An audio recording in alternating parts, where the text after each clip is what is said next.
Gate के बाहर बैठा भिखारी। सड़क पर गाड़ियों की आवाजें हैं, लोग भाग रहे हैं, दुनिया अपने काम में मग्न है। लेकिन उस भीड़ में एक चेहरा है जो सब कुछ देख रहा है। सबकी हड़बड़ी, सबकी जल्दी, सबकी व्यस्त इंसानियत। एक बूढ़ा आदमी फटे कपड़ों में, हाथ में कटोरी लिए, किसी बड़ी कंपनी के गेट के बाहर बैठा है। वो अपने सिक्के गिनता है और फिर ऊपर आसमान की तरफ देखता है। उसके होंठों से एक हल्की मुस्कान निकलती है, जैसे कह रहा हो, आज देखता हूं कौन कितना इंसान है। Kavya industries, we build with heart. सुबह की शुरुआत मुंबई की सुबह हमेशा व्यस्त होती है। ट्रैफिक का शोर, हॉर्न की गूंज और लोगों के चेहरों पर एक ही सवाल, आज का दिन मेरे लिए क्या लाएगा। लेकिन कंपनी के उस गेट के बाहर जिंदगी कुछ पल के लिए ठहर गई थी। एक भिखारी, उम्र लगभग 60 के करीब, अपने घुटनों को सीने से लगाए धीरे धीरे कुछ सिक्के गिन रहा था।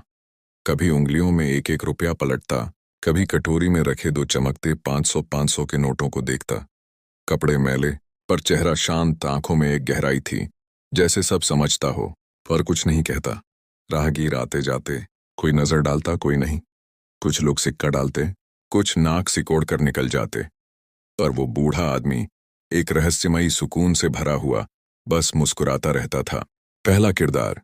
रजनीश का प्रवेश। अब कहानी का पहला मोड़ आता है। गेट से कुछ दूरी पर एक आदमी तेजी से आता दिखता है। उसका नाम रजनीश वर्मा है। MBA ग्रेजुएट, आत्मविश्वासी, महंगे जूते पहने, हाथ में एक फाइल ले हुए। रजनीश के चेहरे पर एक सफलता का नकाब है। वो वही इंसान है जो दुनिया को अपने स्टाइल से इंप्रेस करना चाहता है, पर अंदर से बेहद घमंडी है। फोन पर बात करते हुए वह कहता है, हाँ माँ, आज मेरा इंटरव्यू है काव्या इंडस्ट्रीज में। हाँ, बड़ा मौका है और मुझे पूरा यकीन है कि नौकरी मेरी ही होगी। भिखारी के पास से गुजरते हुए वह रुकता है। एक पल को उसकी नजर उस कटोरी पर पड़ती है जिसमें सिक्कों के बीच 2 बड़े नोट चमक रहे हैं। रजनीश थोड़ा झुककर देखता है। वो सोचता है, क्या किसी ने गलती से डाल दिए होंगे। आसपास देखता है सो कोई नहीं। फिर धीरे से, बहुत सावधानी से वो दोनों नोट उठाकर अपनी जेब में डाल लेता है। भिखारी की आंखें बंद थीं, पर उसके चेहरे पर एक हल्की मुस्कान आ गई, जैसे उसने सब देख लिया हो। रजनीश फौरन आगे बढ़ता है, सोचता है, इस बूढ़े को क्या पता चलेगा, उसे तो अपना अगला सिक्का भी याद नहीं होगा। कंपनी के अंदर पहला टेस्ट। अंदर इंटरव्यू रूम में माहौल गंभीर था। 3 लोग बैठे थे, एक HR मैनेजर, एक डायरेक्टर और बीच में बैठा एक शख्स जो ज्यादा नहीं बोल रहा था, सिर्फ सुन रहा था।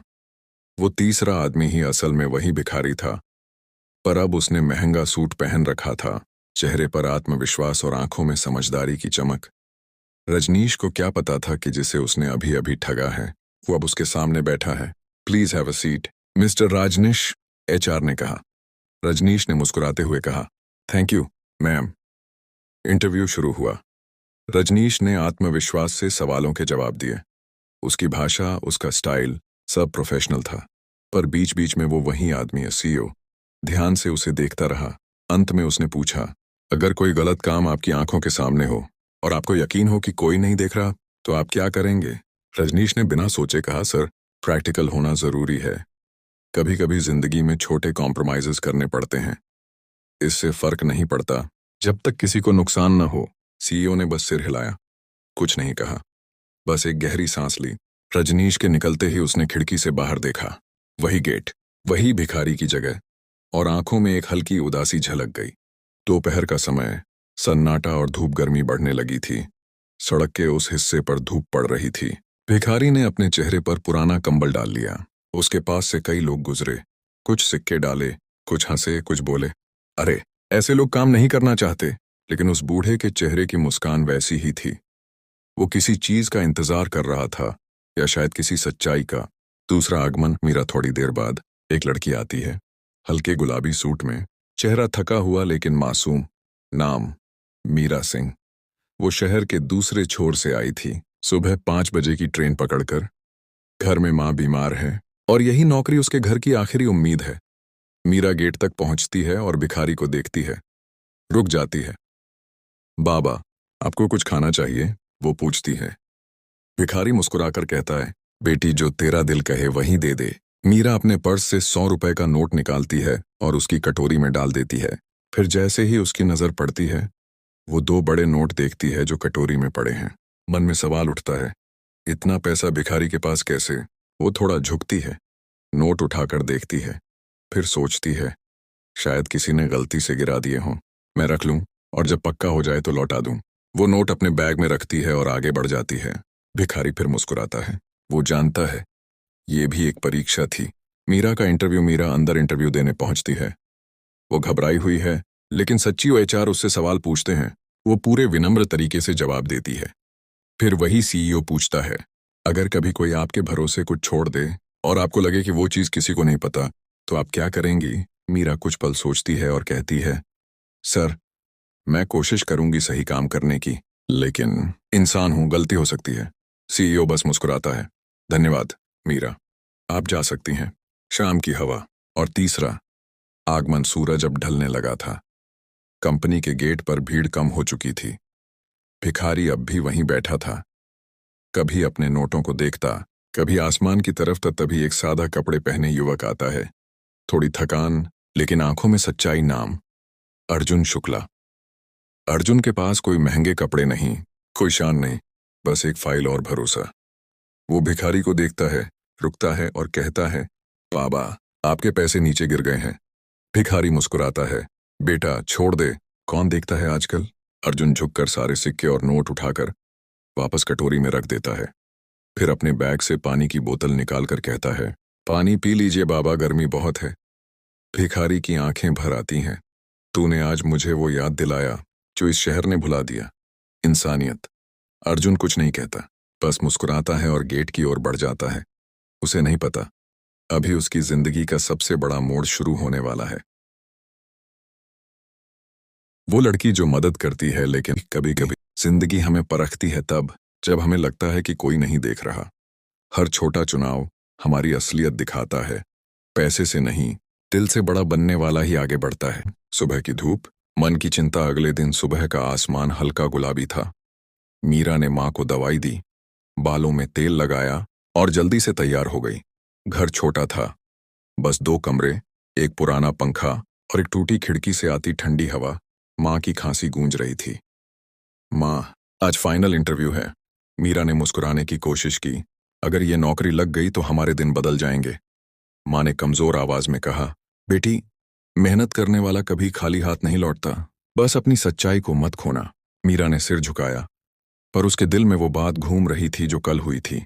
वो नोट जो उसने भिखारी की कटोरी से उठाया था, वो नोट उसके बैग में अब भी रखा था। हर बार खोलने पर उसे लगता जैसे कोई उसे भीतर से झांक रहा हो। वो खुद से सवाल करती, क्या मैंने सही किया?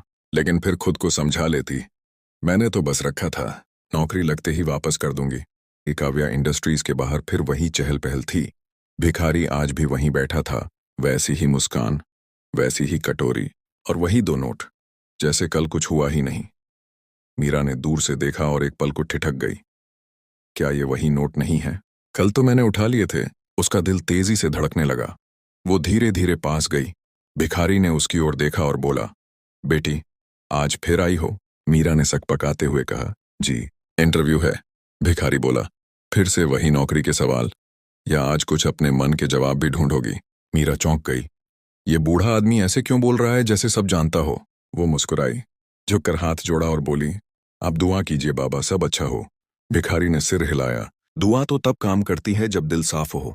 बेटी, तू जा, पर रास्ता साफ रखना, अंदर भी और बाहर भी। मीरा के पैरों के नीचे जमीन जैसे खिसक गई। उसे लगा जैसे उसने उसके मन की चोरी पकड़ ली हो। इंटरव्यू की दूसरी परीक्षा। इंटरव्यू रूम में माहौल पहले जैसा नहीं था, थोड़ा हल्का, थोड़ा जिज्ञासापूर्ण। वो 3 लोग फिर सामने बैठे थे। बीच में वही सीईओ जो अब भी ज्यादा नहीं बोलता, सिर्फ देखता था। एचआर ने मुस्कुराकर कहा, welcome back Meera, we're happy to see you again। Meera ने हल्के स्वर में कहा, थैंक यू मैम। फिर सवाल शुरू हुए, लेकिन इस बार सवाल सामान्य नहीं थे। वो उसके चरित्र, धैर्य और मानवता की परीक्षा थे। पहला सवाल, अगर आप किसी से ईमानदारी की उम्मीद रखती हैं तो खुद से कितनी रखती हैं? मीरा कुछ पल चुप रही, फिर बोली, मैं कोशिश करती हूँ, लेकिन कभी कभी हालात हमें कमजोर बना देते हैं। पर मैं मानती हूं कि सच्चाई देर से सही जीतती जरूर है। सीईओ ने सिर झुकाया, जैसे जवाब नोट कर लिया हो। दूसरा सवाल, अगर आपकी माँ बीमार हो और आपके पास इलाज के पैसे ना हो और कोई आपको गलत रास्ते से वो पैसे दे दे, तो क्या आप लेंगी? मीरा की आंखों में नमी आ गई। वो बोली, शायद हाँ, क्योंकि जब पेट की आग और माँ की सांसें एक साथ जल रही हों, तो इंसान सही गलत सोच नहीं पाता, लेकिन बाद में पछताता जरूर है। कमरा कुछ पल के लिए शांत हो गया। फिर सीईओ ने बस एक शब्द कहा, इंटरेस्टिंग। और ब्रेक में मुलाकात मीरा इंटरव्यू से बाहर निकली। उसका सिर भारी था। वो ऑफिस के लॉन में बैठी थी, जहां पास में वही भिखारी पानी पी रहा था, लेकिन अब उसके चेहरे पर कुछ अलग था, जैसे वो किसी और पहचान में है। मीरा ने हिम्मत करके कहा, बाबा, कल मैंने आपकी कटोरी से एक नोट उठा लिया था। मुझे बहुत पछतावा है। मैं उसे लौटाना चाहती हूँ। वो मुस्कुराया, अगर तू सच में लौटाना चाहती है तो मेरे पास रख नहीं सकती, क्योंकि मैंने वो नोट कभी खोए ही नहीं थे। मीरा हैरान रह गई। मतलब? भिखारी बोला, कभी कभी कुछ चीजें गिरती नहीं, जानबूझकर रखी जाती हैं, ताकि देखा जा सके कौन उन्हें उठाता है और कौन नजरअंदाज करता है। मीरा की सांस रुक गई। उसे अब शक होने लगा था कि ये आदमी कोई आम भिखारी नहीं है। आप कौन हैं? उसने कांपते स्वर में पूछा। भिखारी बस मुस्कुराया।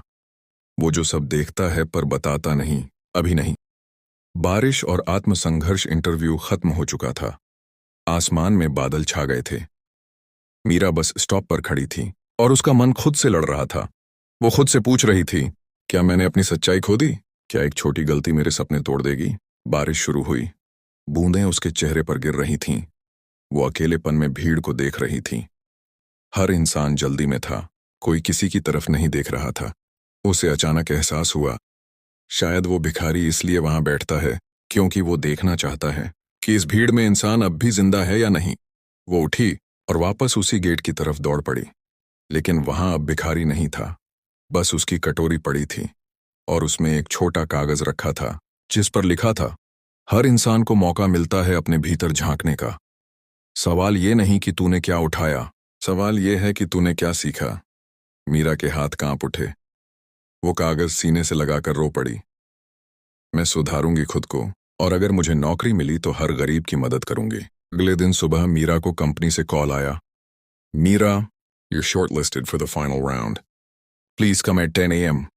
उसका दिल जोर जोर से धड़कने लगा। वो मंदिर गई, माथा टेका और फिर से उसी गेट के बाहर पहुंची। पर इस बार सब कुछ अलग था। भिखारी की जगह अब कोई नहीं था। बस एक फूल रखा था कटोरी के पास और एक नोट लिखा था, कभी कभी जो सब कुछ खो देता है वही सबसे ज्यादा पा लेता है। अंदर जाओ अपनी सच्चाई के साथ। मीरा की आंखें भर आईं। वो अंदर गई और दरवाजे के अंदर ही उसे दिखा वही आदमी, अब सीईओ के रूप में, सूट में, गंभीर लेकिन मुस्कुराते हुए। सीईओ ने उसकी तरफ देखकर कहा, मीरा, तुमने जो कल किया वो एक गलती नहीं थी, वो एक आईना था जिसमें तुमने खुद को देखा। वो रुककर बोला, लेकिन अब तुम्हारे लिए असली परीक्षा बाकी है। तीसरा उम्मीदवार। और असली इंसान की पहचान सुबह की धूप अब हल्की गर्माहट ले चुकी थी। काव्या इंडस्ट्रीज के गेट के बाहर वो बूढ़ा भिखारी अब भी उसी जगह बैठा था, पास में वही कटोरी जिसमें अब कुछ और सिक्के बढ़ चुके थे। लोग आते जाते रहे, कुछ सिक्के डालते, कुछ मुस्कुराते, और कुछ ऐसे भी थे जो ताना मारकर चले जाते, लेकिन उसके चेहरे पर अब भी वही शांति थी, वही रहस्यमयी मुस्कान जो न जाने क्या कह रही थी। दूसरे उम्मीदवार के जाने के बाद भीतर से इंटरव्यू रूम की गहमा-गहमी की आवाज आ रही थी। रजनीश और अदिति अब अंदर थे, एक अपने झूठे आत्मविश्वास में और दूसरी अपने भीतर के अपराध बोध को दबाए हुए। गेट के बाहर अब एक और शख्स खड़ा था, अर्जुन, करीब 28 तो 30 साल का, सादे कपड़ों में, हाथ में पुरानी फाइल, चेहरे पर थकान लेकिन आंखों में सच्चाई की चमक। वो किसी बड़े बैकग्राउंड से नहीं था, एक छोटे शहर से आया, नौकरी की तलाश में, पर दिल में ईमानदारी की एक ठोस दीवार लिए। अर्जुन का गेट की ओर बढ़ना। अर्जुन जैसे ही कंपनी के गेट के पास पहुंचा, उसने देखा वही भिखारी, वही कटोरी और वही 2 नोट, लेकिन इस बार वो नोट थोड़ा हवा से खिसक कर फुटपाथ पर आ गिरे थे। अर्जुन कुछ पल के लिए रुका। उसने चारों ओर देखा, कोई नहीं था। फिर उसकी नजर उस बूढ़े आदमी पर गई जो बड़ी मासूमियत से उसे देख रहा था। अर्जुन झुका और उन नोटों को उठाकर धीरे से उस कटोरी में वापस रख दिया। वो बोला, बाबा, आपके पैसे गिर गए थे, संभाल लीजिए, कोई उठा ले जाएगा। भिखारी मुस्कुराया, उसकी आंखें जैसे गीली हो गईं। वो धीरे से बोला, बेटा, सब नहीं उठाते, कुछ लौटाते भी हैं। अर्जुन ने सिर झुकाया, गलत चीज रखकर किसे चैन मिलता है बाबा? भिखारी ने उसकी तरफ ध्यान से देखा। उसकी आंखों में जैसे कोई गहरी चमक आ गई। वो बोला, अंदर जा रहे हो ना, इंटरव्यू के लिए? अर्जुन ने हाँ में सिर हिलाया। भिखारी ने कहा, सिर्फ जवाब मत देना, सच देना। अर्जुन थोड़ा मुस्कुराया और बोला, अगर सच देना गलत साबित हुआ तो भी मैं झूठ नहीं बोलूंगा। वो अंदर चला गया। इंटरव्यू रूम के अंदर अंदर अब माहौल थोड़ा अलग था। कमरे में 4 इंटरव्यूअर बैठे थे और सामने कुर्सी खाली थी। रजनीश और अदिति पहले ही अपने अपने इंटरव्यू दे चुके थे। दोनों के मन में संतोष नहीं, बस घबराहट थी, क्योंकि इंटरव्यू सामान्य नहीं लग रहा था। उनसे ऐसे सवाल पूछे जा रहे थे जिनका ताल्लुक उनके रिज्यूमे से नहीं, बल्कि उनके किरदार से था। और अब बारी थी अर्जुन की। अर्जुन का इंटरव्यू शुरू होता। हैकमरे में कदम रखते ही अर्जुन ने नमस्ते की। चारों इंटरव्यूअर ने एक दूसरे को देखा और बिना कोई औपचारिक प्रश्न पूछे पहले ही सवाल पर आ गए। अगर तुम्हें सड़क पर 1000 रुपये मिल जाएं और कोई देख ना रहा हो तो क्या करोगे? अर्जुन थोड़ा मुस्कुराया। अगर किसी का नहीं है तो पुलिस स्टेशन में जमा कराऊंगा। अगर किसी गरीब का गिरा है तो उसे ढूंढने की कोशिश करूंगा। और अगर किसी का पता न चले तो किसी जरूरतमंद को दे दूंगा। कमरे में सन्नाटा छा गया। फिर दूसरा सवाल आया, अगर तुम्हारे साथ वाला तुम्हारा अपमान करे और वो तुम्हारा बॉस हो तो? अर्जुन ने सीधी नजर से देखा। मैं गुस्सा नहीं करूंगा, लेकिन चुप भी नहीं रहूंगा। शब्दों से नहीं, कर्मों से जवाब दूंगा। इंटरव्यूअर में से एक के चेहरे पर मुस्कान आई, लेकिन बाकी गंभीर थे। इंटरव्यू का दूसरा फेज, असली टेस्ट, अर्जुन को कहा गया। अब तुम्हें बाहर जाकर एक व्यक्ति की मदद करनी है, लेकिन ध्यान रखना कोई तुम्हें देख नहीं रहा। अर्जुन को बाहर भेज दिया गया। बाहर वही भिखारी बैठा था। उसने देखा कि भिखारी के पास कुछ सिक्के बिखरे पड़े हैं और एक बच्चा उन्हें उठाकर भागने की कोशिश कर रहा है। अर्जुन भागा, बच्चे को रोका। ऐसा मत करो बेटा, ये भी किसी की मेहनत है। बच्चा डर गया। अर्जुन ने उसे 10 रुपये दिए और कहा, जा कुछ खा ले, लेकिन याद रख, जो तुम्हारा नहीं वो कभी सुख नहीं देगा। भिखारी ये सब देख रहा था। उसकी आंखों से अब आंसू बह निकले। वो बोला, तेरे जैसे लोग ही इस दुनिया में उम्मीद जिंदा रखते हैं। अर्जुन बस मुस्कुरा दिया और अंदर चला गया। इंटरव्यू खत्म। सस्पेंस बाकी। अंदर पहुंचने पर इंटरव्यूअर में से एक ने पूछा, तुम्हें नहीं लगा कि वो टेस्ट था? अर्जुन ने कहा, मुझे लगा वो इंसान था। टेस्ट या नहीं, फर्क नहीं पड़ता। कमरे में कुछ पल की चुप्पी रही। फिर एक इंटरव्यूअर ने कहा, ठीक है, आप जा सकते हैं। परिणाम ईमेल से भेजा जाएगा। अर्जुन बाहर निकल गया, लेकिन उसके चेहरे पर ना घबराहट थी ना चिंता, बस शांति। शाम ढलती है। शाम होते होते कंपनी से सभी उम्मीदवार निकल गए। रजनीश, अदिति और अर्जुन, तीनों के मन में अलग भाव थे। रजनीश सोच रहा था कि उसने स्मार्टनेस दिखाई। अदिति अपराध बोध में थी और अर्जुन बस संतुलित। कंपनी का गेट अब बंद होने को था। भिखारी अब भी वहीं बैठा था। गेटकीपर ने पूछा, बाबा आप रोज आते हैं यहाँ, थकते नहीं? भिखारी मुस्कुराया, आज आखिरी दिन है बेटा, कल से सबको उनका असली चेहरा दिखेगा। गेटकीपर कुछ समझ नहीं पाया, लेकिन उस मुस्कान में कुछ था, कुछ ऐसा जो आने वाले कल की कहानी बता रहा था। अगली सुबह कंपनी के अंदर एक मीटिंग बुलाई जाती है। सभी उम्मीदवारों को बुलाया जाता है, लेकिन अब सामने आता है वो चेहरा जिसे किसी ने नहीं सोचा था।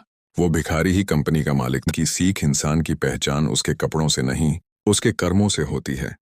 कभी किसी की गरीबी को उसकी कीमत मत समझो, क्योंकि कई बार मालिक भी भिखारी बनकर परखते हैं कि कौन इंसान है और कौन सिर्फ दिखावा।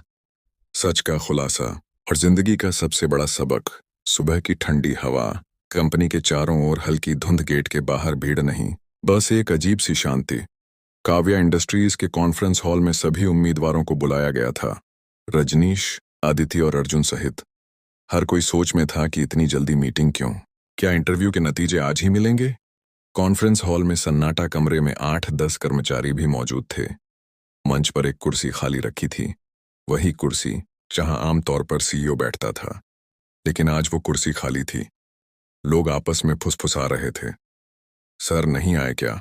सुना है वो विदेश में है। इतने में दरवाजा खुला। दरवाजे पर वही भिखारी खड़ा था, वही पुराना कंबल, वही झुर्रियां, लेकिन अब उसकी आंखों में कुछ अलग था। कमरे में सन्नाटा छा गया। सब एक दूसरे को देखने लगे। ये यहाँ क्या कर रहा है? किसने अंदर आने दिया इसे? सिक्योरिटी आगे बढ़ी, लेकिन तभी एक आवाज आई, उसे मत रोको। सभी की नजर उस आवाज की तरफ गई। कंपनी के डायरेक्टर मिस्टर सूद अंदर आ चुके थे। उन्होंने कहा, क्या तुम सब जानते हो ये कौन है? सब चुप। अदिति की आंखें चौड़ी हो गईं। रजनीश की सांसें थम गईं। अर्जुन बस शांति से देख रहा था। सच का पर्दाफाश मिस्टर सूद ने मुस्कुराते हुए कहा, ये कोई साधारण आदमी नहीं, ये इस कंपनी के मालिक हैं, मिस्टर अर्जुन काव्या। कमरे में सन्नाटा टूट गया। लोगों के मुंह खुले के खुले रह गए। वो भिखारी धीरे धीरे मंच की ओर बढ़ा, कंबल उतारा और अंदर से निकला एक सलीकेदार सूट। सादा लेकिन गरिमा से भरा वो बोला, हाँ, मैं ही हूं वो भिखारी जो तुम सबके सामने गेट पर बैठा था। मैं देखना चाहता था कि इस शहर में इंसानियत कितनी बची है। हर किरदार का सच वो आगे बोला। 3 लोग थे, 3 चेहरे, 3 परीक्षाएं। पहला, रजनीश, जिसने बिना सोचे मेरे नोट उठाए और सोचा कि बूढ़े को क्या पता चलेगा, पर भूल गया कि लालच हमेशा दिख जाता है। रजनीश पसीने में डूब गया। उसके चेहरे से अहंकार गायब हो चुका था। दूसरी, अदिति, जिसने एक पल को मदद की लेकिन फिर उसी पल अपनी ईमानदारी बेच दी। वो नहीं जानती थी कि एक गलत कदम उसकी पूरी सच्चाई पर साया डाल देगा। अदिति की आंखों से आंसू बह निकले। वो सिर झुकाकर रो पड़ी। तीसरा, अर्जुन, जिसने उन नोटों को लौटाया, बच्चे की मदद की और कभी ये नहीं पूछा कि ये सब क्यों हो रहा है, क्योंकि वो कर्म को समझता था, दिखावे को नहीं। कक्ष में सन्नाटा था लेकिन हर चेहरा झुका हुआ था। सीईओ की सीख मिस्टर काव्या, भिखारी, बोले, मैंने ये सब इसलिए किया क्योंकि मैं एक ऐसी कंपनी चाहता हूं जहां लोग पैसे से नहीं, मानवता से अमीर हों, जहां कर्मचारी सिर्फ बुद्धि नहीं, दिल से भी काम करें। उन्होंने गहरी सांस ली और कहा, आज मुझे समझ आ गया कि रिज्यूमे में लिखे शब्द नहीं, जमीन पर किए गए कर्म तय करते हैं कि कोई इंसान कितना बड़ा है। फिर उन्होंने आदेश दिया, रजनीश, तुम्हें रिजेक्ट किया जाता है क्योंकि जिस व्यक्ति में ईमानदारी नहीं, वो किसी भी कंपनी की नींव नहीं रख सकता। रजनीश ने सिर झुका लिया। अदिति, तुम्हारे अंदर अच्छाई है, पर वो डर और असमंजस में खो जाती है। जाओ, खुद को माफ करो और सीखो कि सच्चाई सिर्फ बोलने से नहीं, निभाने से साबित होती है। अदिति रोती रही, पर चेहरे पर पछतावे की शांति थी। और अर्जुन, सीजो मुस्कुराए, कंपनी का असली अर्जुन तो तुम निकले। तुम्हें जॉब नहीं, जिम्मेदारी मिलती है। आज से तुम ह्यूमन एथिक्स डिपार्टमेंट के हेड हो। पूरा हॉल तालियों से गूंज उठा। गेट के बाहर शाम का वही वक्त था। कंपनी का गेट बंद हो रहा था, लेकिन इस बार वहां कोई भिखारी नहीं बैठा था। सिर्फ एक छोटा सा बोर्ड लटका था, हर दिन आपको कोई परख रहा होता है, कभी ईश्वर बनकर, कभी इंसान बनकर। अर्जुन गेट से बाहर निकलते हुए रुका, उस बोर्ड को देखा और मुस्कुरा दिया। वो जानता था, आज सिर्फ एक इंटरव्यू नहीं, जिंदगी का सबक मिला है। आखिरी सीख, कपड़े, पैसे, ओहदा, ये सब बदलते रहते हैं। जो नहीं बदलता वो है इंसानियत। कभी किसी की हालत देखकर उसे छोटा मत समझो, क्योंकि कुछ लोग भिखारी बनकर भी राजा होते हैं और कुछ राजा बनकर भी भिखारी। The end.